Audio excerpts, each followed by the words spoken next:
Welcome to the Exceptional Sales Leader Podcast with Darren Mitchell. If you're a sales leader looking to take your leadership to a whole new level, then this is the podcast for you. We'll be exploring tips, techniques, and strategies to help you take your leadership to the exceptional level and allow you to enjoy more money, more meaning, and better sales results.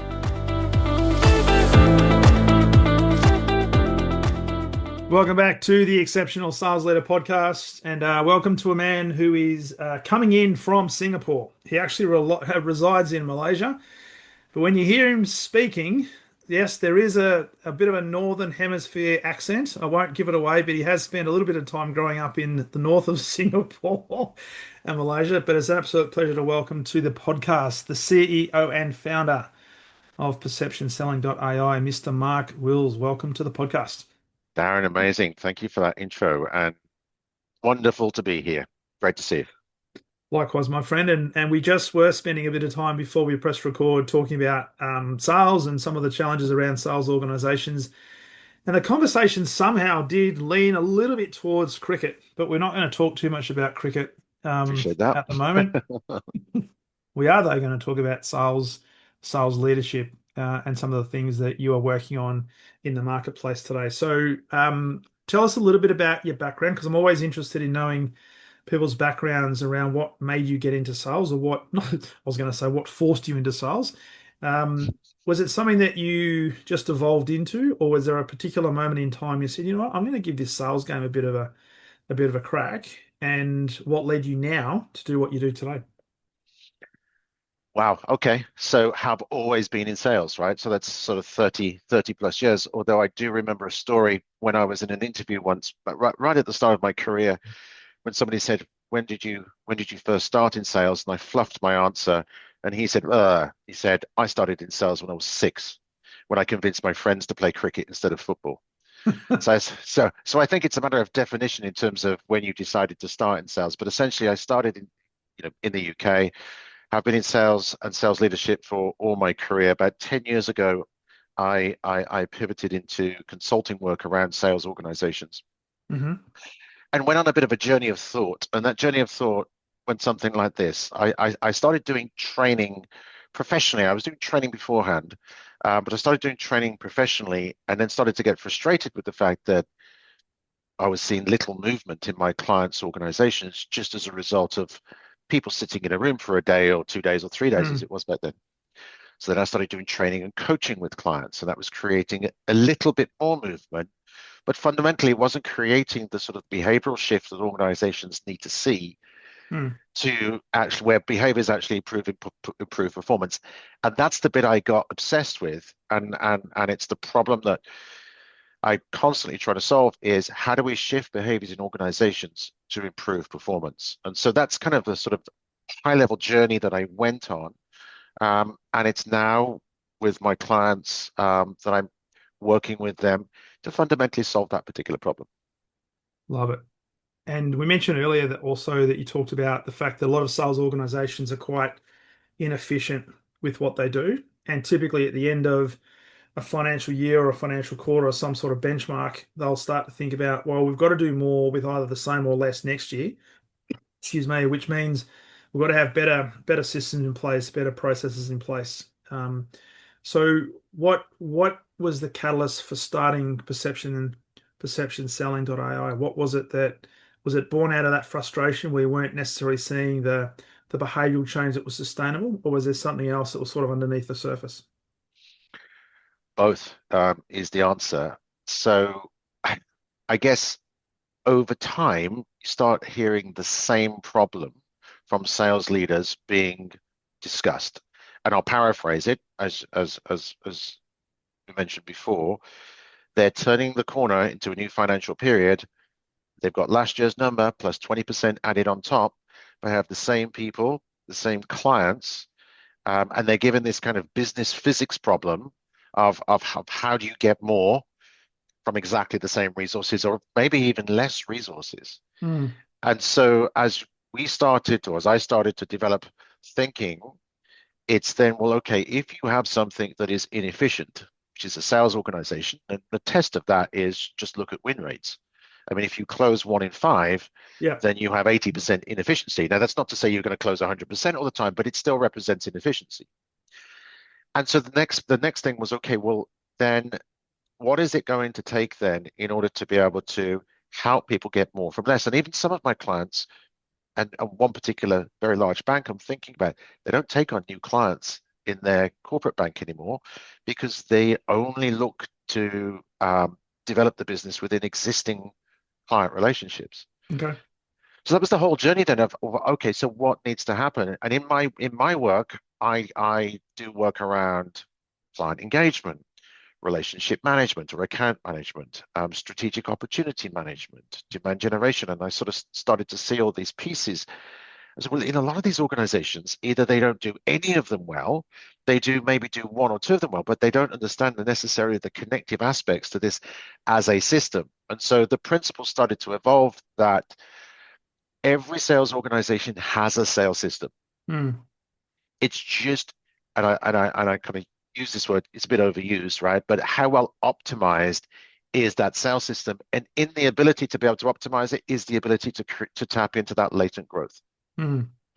And with that, the thing that you talked before about 80% inefficiency. So if we've got a 20% win rate, which means 80% we're not winning, how much of that inefficiency is linked to either a poor understanding or a lack of understanding or lack of attention to the buyer and their buying cycle? I mean, yes, and generally speaking, and even now, I still see this, right? The sort of the product first mindset or the fixed product mindset. You know, we have a hammer, and so everything looks like a nail. And I still see that now. And again, one of the points that I spend so much time talking about is that in most organizations, differentiating across products is just not enough. It doesn't exist. The clients don't see it as meaningful. Not in all industries, but in many. Mm. The single biggest differentiator has to be the individuals and how they engage, how they show up in front of the client. So that then involves how do we understand genuinely what the client is trying to achieve? How do we align to what's going on in their industry? And sometimes we have to acknowledge that now is not the right time, Mm. and that they don't necessarily have the problem we can solve at this particular point. Yeah. Fundamentally, it comes down to, I think, just a general lack of client centricity, which sounds quite damning, and I don't mean it in that way, because a lot of salespeople are just pummeled with targets. They're pummeled with new product news, and we talk about client centricity. Yes, in something that organizations want to achieve, yet the very systems in which they operate actually prevent them achieving Yeah. client centricity. Yeah. And as you were talking, I'm thinking all the training that I've ever been in when I was in corporate was very much product focused, network focused. And I came from telecommunications. So it was all about the partnerships you have with the big organizations like a Cisco or NEC, these sort of organizations, or the networks that you could sell. So it was very much product centric. So we ended up literally drinking the Kool-Aid of the company, and the customer would almost be an afterthought because we'd go out there full of enthusiasm and excitement to talk about these wonderful products because we had to have a belief in them. But the customer's sitting on the other end of a Zoom call or sometimes the other end of a boardroom table, and you could just see their eyes glossing over because we're talking a language that really does not interest them Yeah, whatsoever. I have a partner of mine who has this phrase, and I love it. I've internalized it. It's a little cheesy, right? You may have heard it, right? But selling doesn't help, but helping sells. Yes.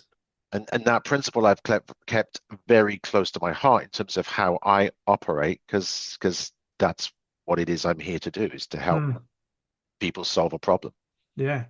And you said it before as well. Sometimes, just sometimes, the problem that the customer has or you've identified or uncovered is something that perhaps we cannot solve or we're not the best in the best position to solve.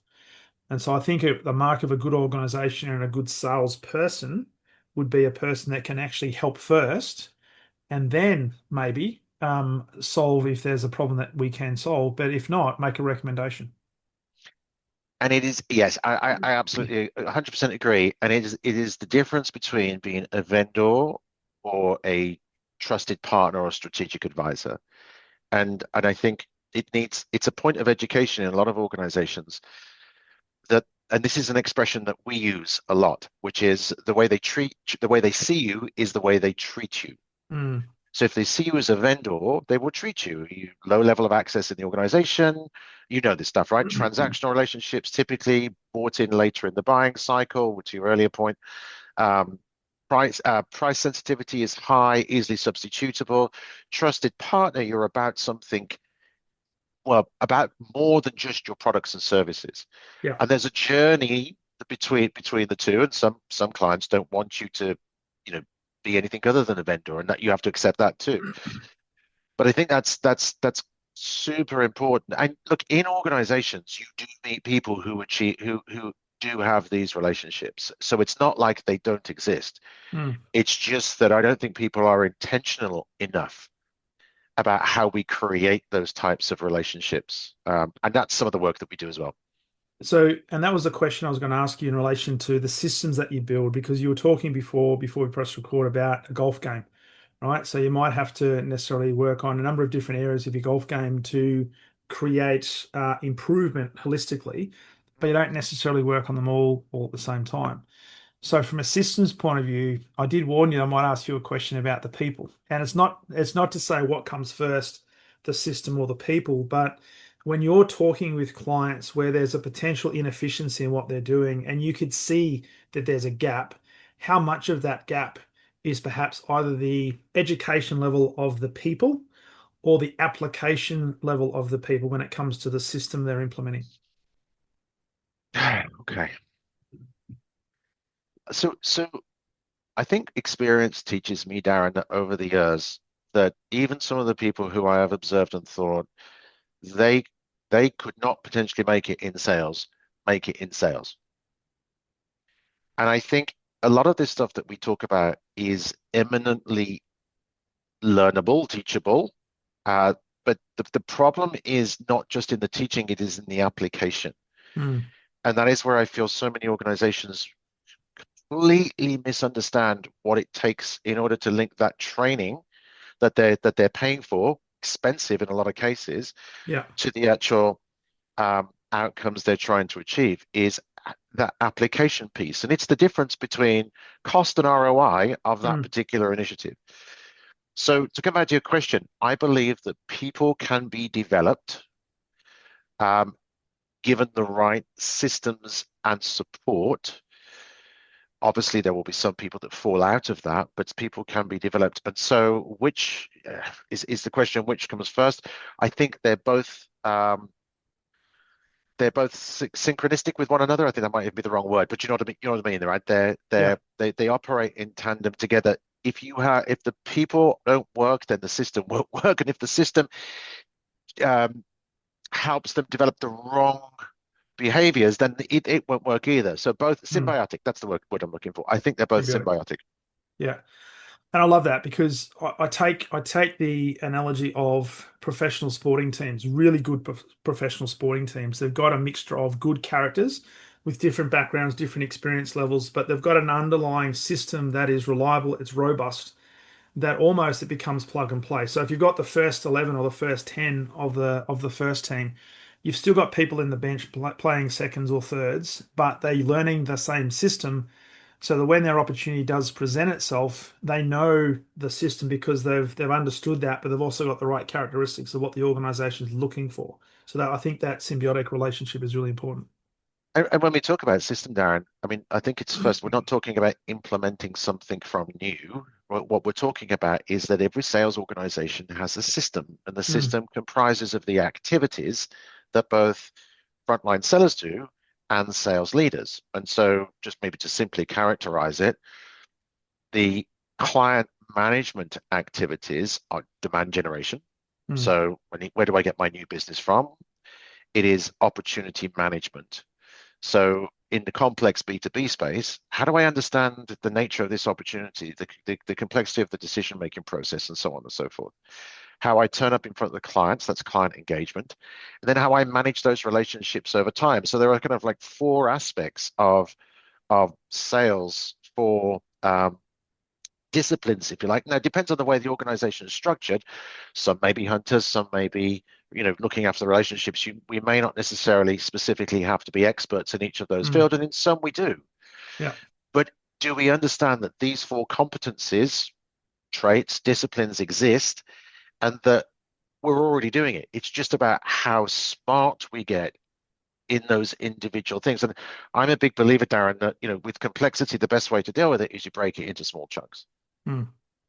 Yeah. And sales leaders, this is an analogy that I use frequently. Sales leaders aren't necessarily just the driver of the car nowadays. They need to be able to open up the hood or the bonnet, depending on which part of the world you're in. Okay, look inside and be able to figure out what's going on and where it's going wrong. Yeah. That's if the engine's in the front, not in the back. Or if it's an electric car, they open up the front and they notice there's nothing there. Yes. Or just call the mechanic in. That's right. Or look at the app and do a reset, do a Yeah, reboot. Um, it's an interesting thing to talk about because what you're not saying is you're not literally changing the whole organization from a selling perspective. You're looking at what's actually working. Because the vast majority of what companies are probably doing to get to the level of growth and level of performance that they're at is probably working to some degree. But what you're talking about is the tweaking that maybe you can refine an element of a process. And if you get people on board with that, it has a much better opportunity of getting a good return on the investment you're putting into it. 100%. Here's a question I love to ask leaders. If you continue to think and act in the same way, will you get the results you need? Mm, Typically, the answer to that question is no. yes. And if that is the case, if the answer is yes, then fine. You have what you need to get to where you need to get to. Yeah. If the answer is no, then the question is what has to change? Mm, And so what we frequently spend our time talking about is what has to change is just people's competency and the way they go about, for instance, managing a complex selling situation. yeah. So, and Yeah. how do you qualify better, and how do you improve your possibility of success? Mm. And it doesn't come through, and I know you don't just do this, it doesn't come through a one day training program where you take the sales teams and the sales leaders through and think, well, it's now been solved. It's a lot more than that. It's going to have behavioral change and might be lots of follow up. You might be, I don't know, do you have an embedding process where you start to work with an organization for a period of time that you might change the language around a certain process or make some changes to a certain process and then help manage them through to the point where they've now got competency or unconscious competency? Yes, absolutely. And so there's 2 points to make here. Okay, the first one is this: the amount of times I sit in front of people in organizations who say this, we're just not that good at change management. And I'm just like facepalm moment because first and foremost, this is probably the single most important competency a leader can actually have. I mean, today, the rapid pace of change, you have to be able to manage change. And actually, it's just that people are managing change, but how well are they managing it and to what end? Hmm.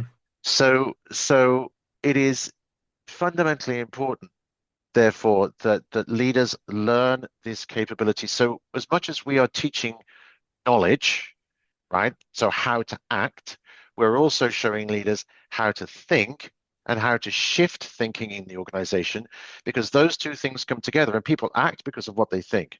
So if you want to create change, then you've also got to figure out how do you change what people think as well, to put it Hmm. in a very simplistic sense. Your earlier question talked about what was our journey to PerceptionSelling.ai. Yeah. So for a long time, we have been looking at technology and its ability to be an amplifier of sales competency. And it's only in the last, what are we saying, sort of 3 or 4 years when AI has sort of come on the scene that we have looked at AI as the potential to amplify salespeople's competency.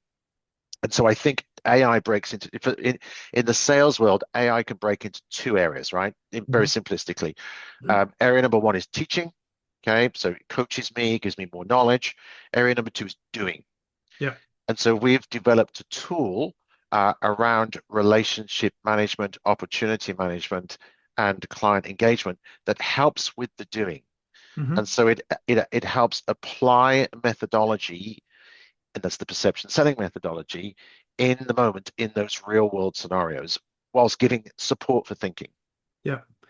So without giving, well, I'll leave it up to you in terms of how much IP you want to talk about, because if people want to be able to get access to the book and certainly talk to you about it. But are there certain key principles that you've developed as the perception selling methodology that you'd be happy to share and talk about in terms of guiding principles? Well, I mean, I think the name itself arrived from or came from the fact that salespeople are in a perception game, Mm, and you can objectively have the best solution. But if the buyers don't perceive it's the best solution, then it's irrelevant.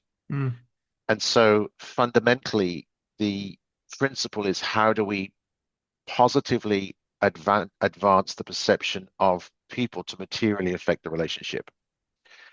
Part of the work that we do, particularly in the sort of account management, relationship management space, and I'll share one of the central principles that speaks to this is once you have an understanding of who's who in the zoo in the relationship, the mm, stakeholder mapping aspect.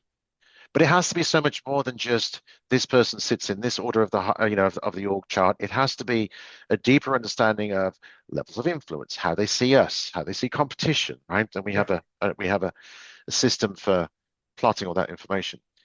But then, like a sniper, how do you then zero in on one or two key stakeholders? And it's never more than two. It can only be two because I don't think you can effectively do this for more than two. It just becomes too scattered.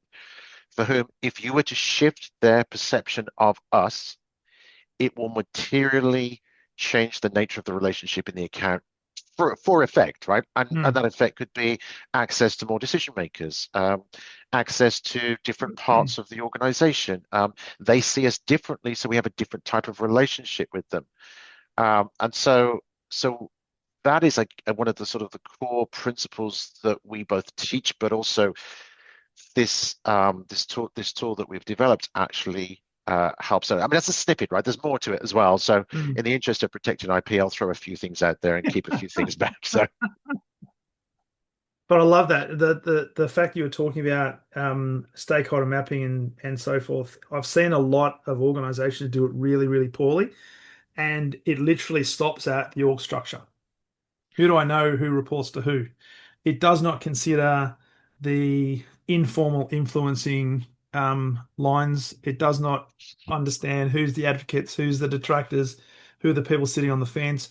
And in many cases, they look at people who are, for example, either team assistants, executive assistants, or if companies still have receptionists that sit on the front when you walk in, what role do they play? Because often those people are not only the first people that customers, well, you see as an organization, they're also very influential within the company because people are going to ask them, when Mark comes in, how did he greet you? Did he greet you as if you were um, a mat to be wiping your shoes on, or did he actually engage with you like a human being? Because that tells me a lot about oh yeah, you as an individual. yeah, absolutely. And I mean, again, just think people in sales organizations need leadership and encouragement to expand their thinking. I mean, the amount of times I will be looking at an account plan. I'm going to go into account plans a little bit, but the amount of times I'll be looking at an account plan in the framework that we've set in that first sort of first attempt, and they know two people, Yeah. or they're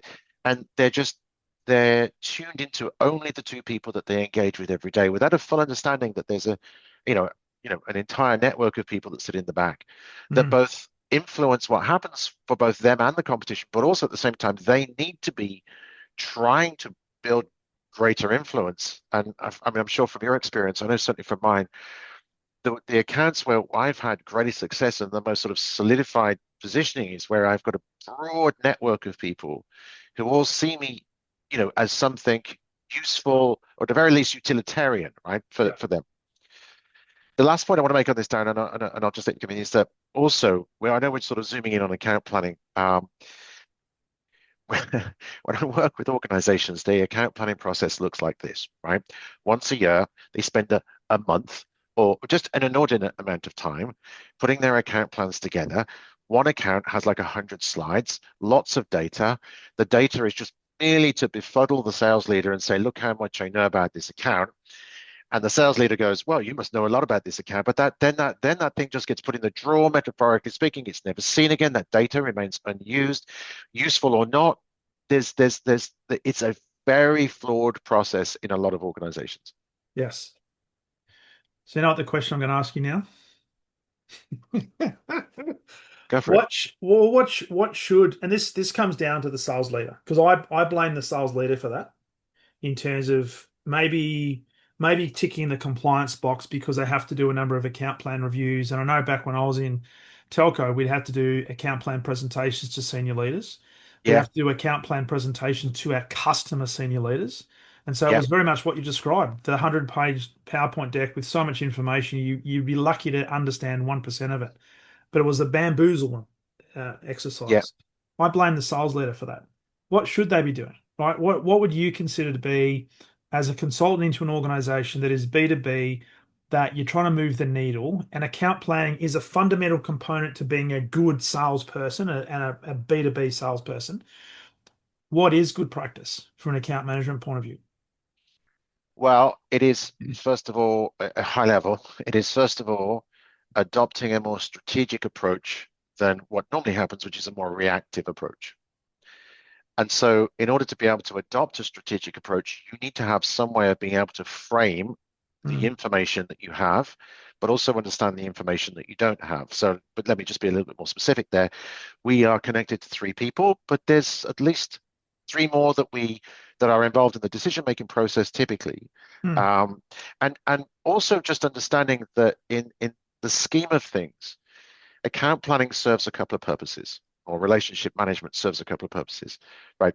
Number one, it is how do you create meaningful differentiation over time such that the perception of you in the account doesn't wane from, oh, this is all hot and sexy at the start, to now we need to start searching for somebody else because these guys are just reacting and there's yeah. nothing new coming out, right? And there's like an arc that goes in terms of the relationship. So Mm, how do you drive long-term differentiation?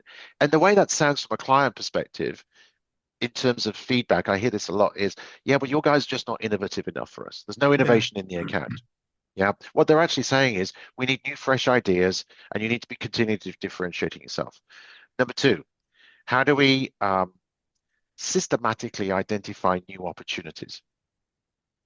And when I'm saying new opportunities, this is not going in and just pitching to Yeah. your latest wares, but it's about understanding what's going on in their world. And we can get a little bit more detailed about that as well. So what do you mean understanding about going on in their world? Well, what's happening at the macro? What's happening at the industry? What's happening at the business? What's happening at the stakeholder level Mm, that is driving their prioritization and decision making? How do you get out in front of those problems that they're experiencing, be seen as, if you're out in front of something rather than reacting to the fact that they've already gone through the process of this is an issue, we need to do something about it. It's a yeah. very different perception you're creating. And the last one, which speaks to it, is then how do you get out in front of the buying process?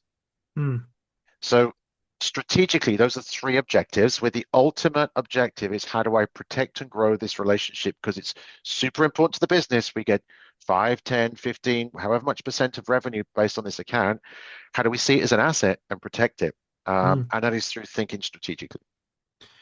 And in order to do that, we've got to think more macro, because the problem I see with most organizations when it comes to account planning is they see the account plan through the lens of their own organization. 100%. And they can't help but think about, how can I take our products and our services and retrofit that into perception versus, and I'll say to sales teams quite often, can you actually have a series of conversations over the next week with your customers and prospective customers and not mention your product once? That's your challenge. And often they'll look at me and say, what am I going to talk about then? That's all. There you go. You're going to have to start doing a bit more planning about thinking about, how's this for a concept? How about do some research on their industry or their business and actually frame some questions to get more information? Because here's what you said, right? It's about helping, because helping will sell, selling will not necessarily help.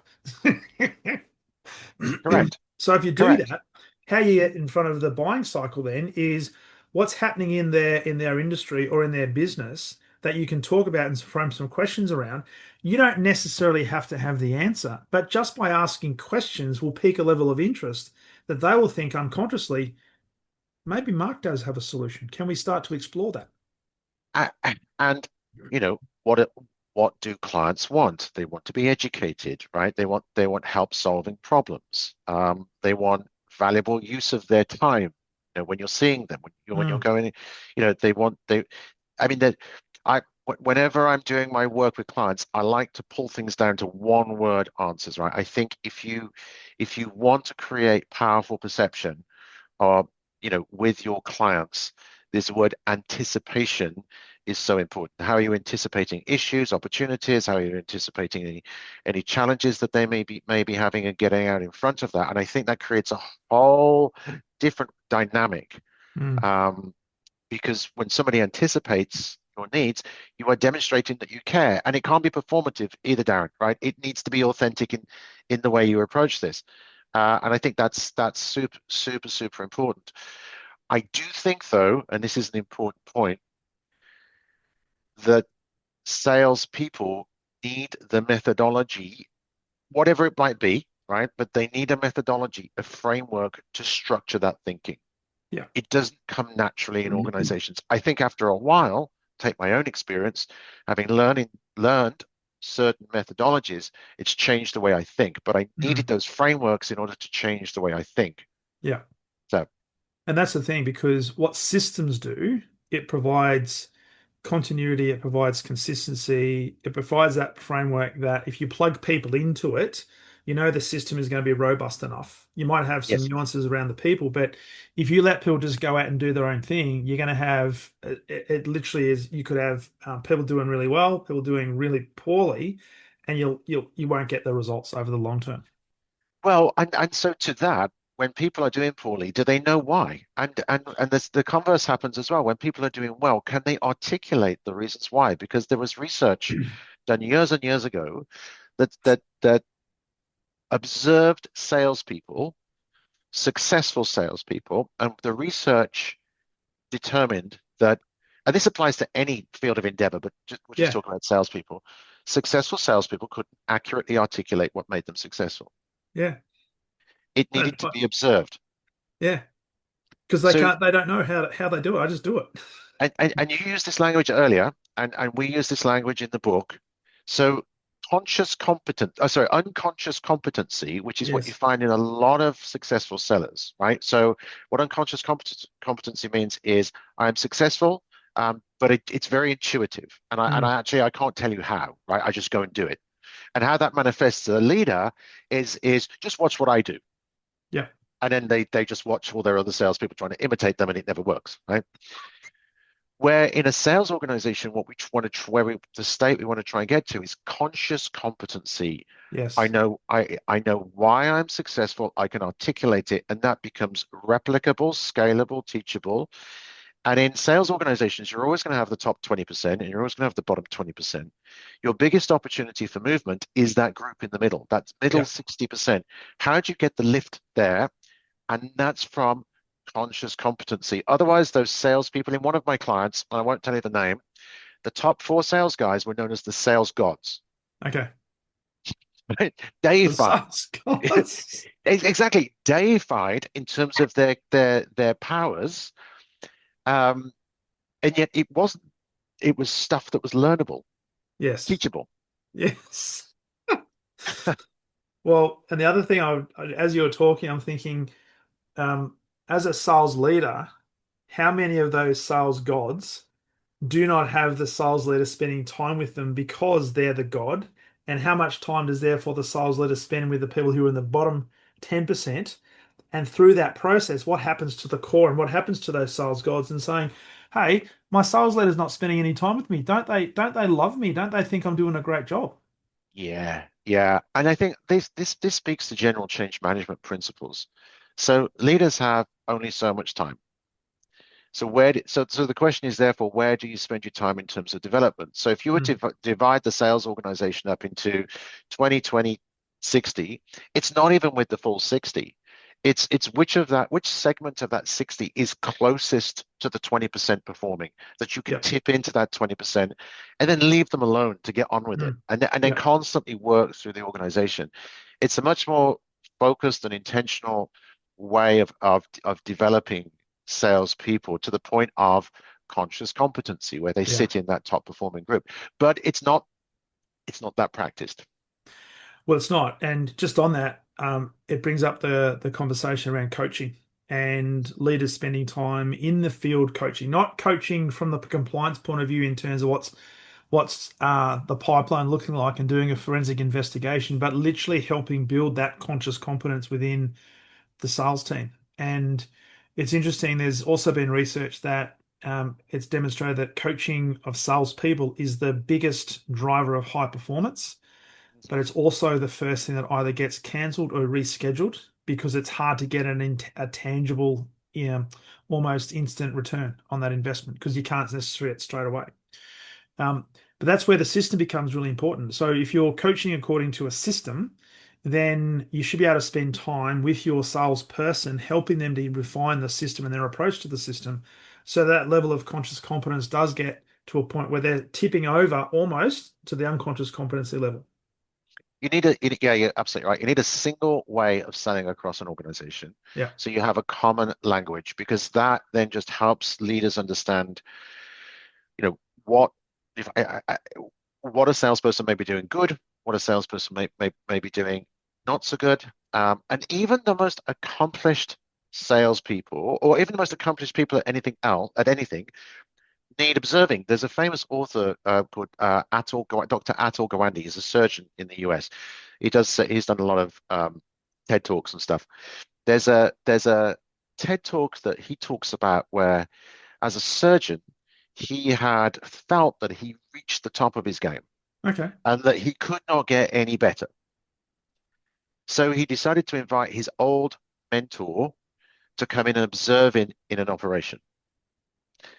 And in the feedback session afterwards, there was a list like this, right? Of elbows not high enough when he's making incisions and this and that, right? And he talks to this list. And his point, which kind of reinforces my point here, is that behaviors need to be observed because we can't observe ourselves. And so Correct. coaching is fundamentally important. And it's important for all of us. And even if you think Mm. of the best sports people in the world, Mm. they have coaches. They do.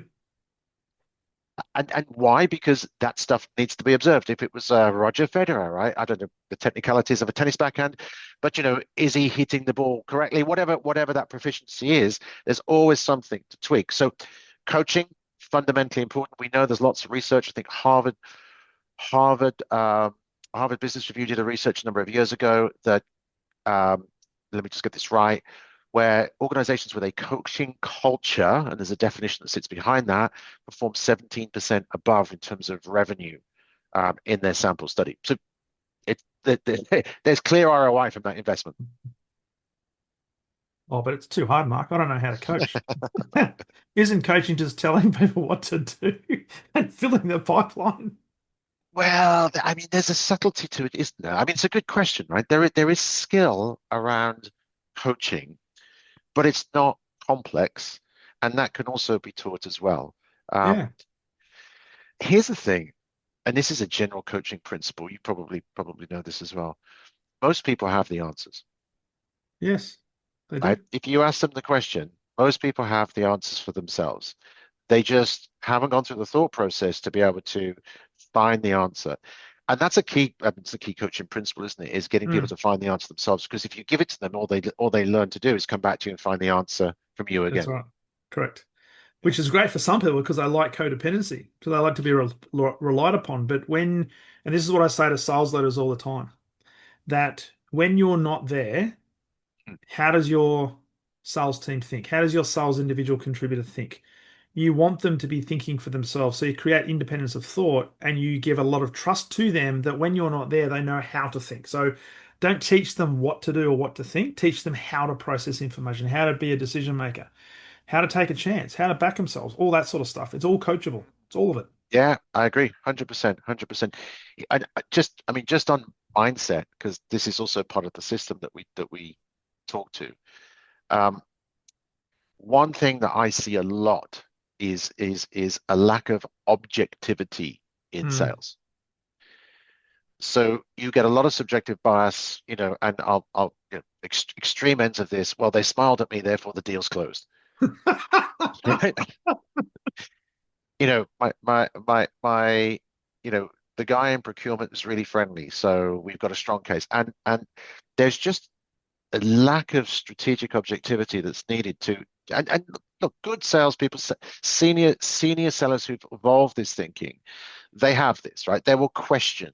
They Mm. will look for appropriate data points or Yeah. multiple data points to demonstrate. If not, but that I think is just also an interesting dynamic, but also a very big issue because it impacts forecasting, right?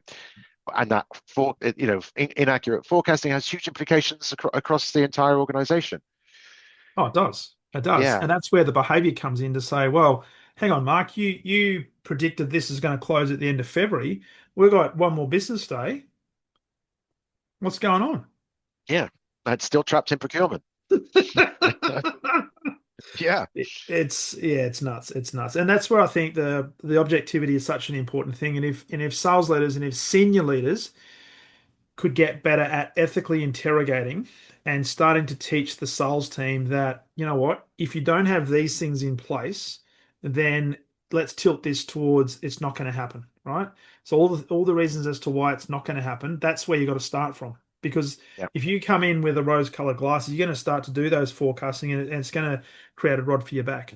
Versus if you're really objective and really analyze, what do I know about this account? Who could potentially come in and be a legitimate competitor to us? Going back to what you said before, hey, I've got two really key people within the organization that we're really tight with, but we're missing about four or five that are the internal influences that I haven't really got to yet. That should yeah, be a red flag to say, hey, this opportunity is not going to happen. 100%, 100%. And I'll give you one more observation here as well, and I see this a lot, is just when you start to, particularly the frameworks that we use, one of the measurements in the frame is looking at the individual decision makers and assessing what is their advocacy for us. Yeah. And I would say, and some of this is attributable again to how late they come into the buying process because it becomes difficult to differentiate. And then if Mm. you can't differentiate and they see you as very, just a vendor, it then becomes you then struggle to develop advocacy. Yeah. But but this is again one of the strategic principles that we teach is how are you developing advocacy in your opportunities and at the relationship level as well, and we want to split, right? Relationship, opportunity level, two different Yeah. levels. But how are you developing advocacy? Because I see so many um, opportunities in clients because we do that deal coaching Yeah. work where they just haven't developed advocacy, yet they're still forecasting it as a win, right? Based on what? I feel it in the wind. A huge amount of wishful thinking and subjective bias. Yeah. Which is nuts. Which is nuts. Yeah. And therefore the sales leader has to take a more I'm not sure whether it's pragmatic, but a more ruthless approach to that and really interrogate. And it's not coming from a position of wanting to shut it down, and certainly not coming from a fixed mindset, but learning to teaching the sales people to be more investigative and more challenging of their customers to really analyze it. Well, what is our opportunity here? What is the probability? 100% again, and I think it comes down to also, what is the qualification process? I mean, Mm. how many times have I heard, oh yeah, qualification, yeah, we have something, but we don't use it, right? So, which is just amazing. Um, I've never had a plumber turn up to my house and say, yeah, I've got a screwdriver, but I don't use it. I, it doesn't happen, right? So, um, which talks to the point about efficiency in sales Yeah, organizations. And when we talk about systematizing, this is not about necessarily implementing new software. It's just about understanding what are the key elements that sit both as a leader in what you do and as a client facing person in terms of what you do. And I said them earlier, but I do want to reiterate this because I don't want people to think that this is a new CRM system or anything like that. yeah, All these elements exist, right? So how are you generating demand? This is at the client level. How are you managing opportunities? How are you engaging with clients? So how you show up and what's the skills that you use? Yeah. How do you strategically manage a relationship over time to drive that differentiation? Those are client-facing activities. Mm. The leadership activities are how do you create the right mindset within your team? And we're not just talking about positivity, we're talking Mm. about objectivity, we're talking about resilience, so on. Yeah. Um, Funnel management. We call it funnel management as opposed to pipeline because the funnel is diagnostic. If we use Yeah. a funnel, I can tell where things are going wrong. Different Yeah. shapes of funnels will give different indications. Forecasting, right? How do I make sure that my forecasting is as accurate as possible? And all of these things connect together. And then finally, coaching. Mm. So these things take place to a lesser or greater extent in all organizations. The question that we pose to leaders is how how proficient are you? And if you were to select one, knowing that all exist, if you Yeah. select one now, which one creates the greatest movement? Because that's where you Mm. start work. Yeah. And that's what creates momentum. And through momentum creates confidence, and through confidence creates more momentum. Correct. Absolutely. Absolutely. And I've seen it happen so many times in organizations where people start to get more confident. The way they change is the way they're thinking changes. Yeah. They're strategic. They start to think more strategically, and there are sort of there's a mental map of what they're supposed to do. Whereas still today, I think even if you just take a basic client meeting, if you ask people or salespeople, where are you going in this client meeting? What is it trying to do? Mm. It's very woolly. Sometimes it doesn't even exist. Few may have specific purpose, but then, you know, what? Yeah, I still think there's so much work to do.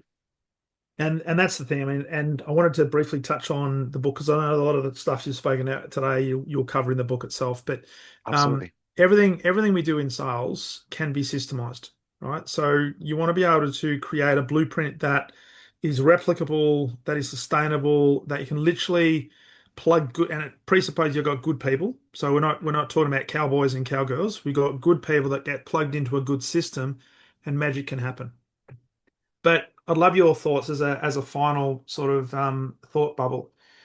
Um, can you have a great system that can compensate for poor people, or do you need good people to potentially compensate for a not so much an inferior system, but not as great a system?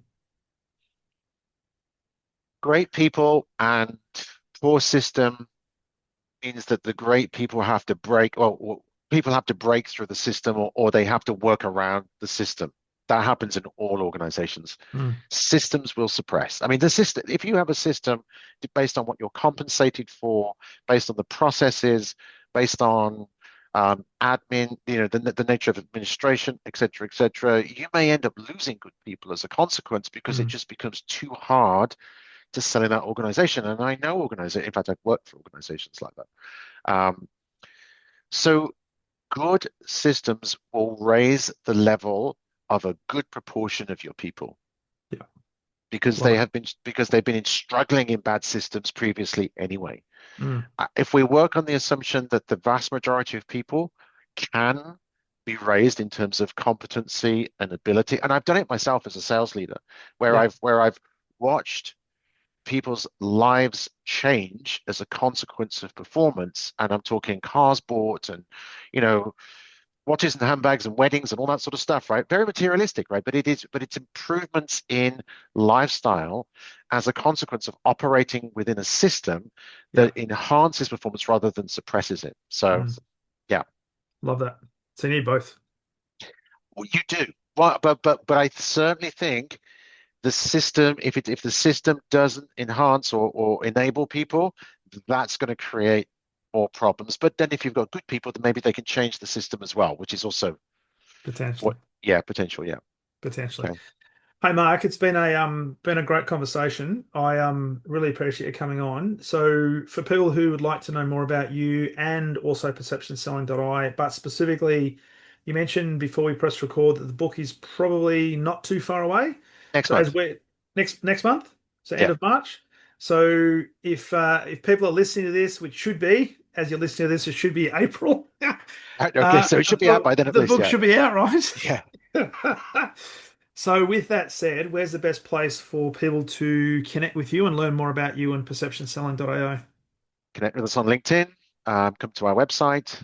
We have a very short health check on the website as well, which will help you understand where are some of the focal areas. And it's just no cost or anything as far as that's concerned, no obligation. But you can use that and identify where are the areas that you perhaps could add some thinking to that might be a high point of leverage from a performance point of view. So Nice. website, LinkedIn, absolutely. And I'm assuming that the book will also be connected to the website somewhere on there Yes, when they go absolutely. there. Perfect. All Yeah, right, absolutely. I'll put it on the show notes, and Thank that's you. awesome. So I highly encourage people not only to connect with you, but also do the health check, but more importantly, get a copy of the book and help them on their odyssey to become exceptional sales leader. So Mark, mate, thanks for coming in. Thanks for being a guest Amazing. on the podcast. It's been a great conversation. Really enjoyed it. It's been amazing, Darren. Thanks, mate. Thank you.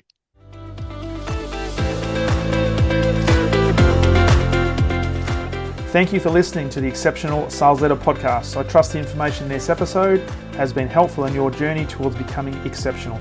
And remember, please take the time to rate the show, subscribe to the show so other people can find it. But also, if I can help you, jump on my calendar, go to leadwithdarren.com and let's have a conversation about how I can help you along your journey to being exceptional.